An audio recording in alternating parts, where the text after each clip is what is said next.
lo que me quero añadir também, porque me saco nos gente de Costa Linda também, tem espera de nós, e me te quero inanang também, muito provavelmente uma ação lo vai estar inevitável nós a entregar a gerência de Costa Linda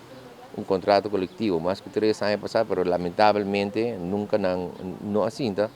negociar o contrato coletivo aqui, nós a reunir também com o mediador do governo, conjuntamente com nós, mas lamentavelmente nós não sentimos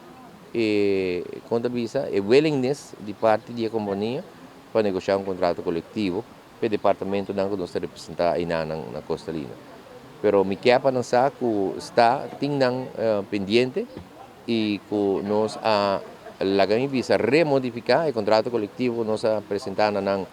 3 anos passados e nós só vim que está aqui back para para mim com ano acaba e lo solicitar para start negociação de imediato, aunque não sabe delicadamente ano, pero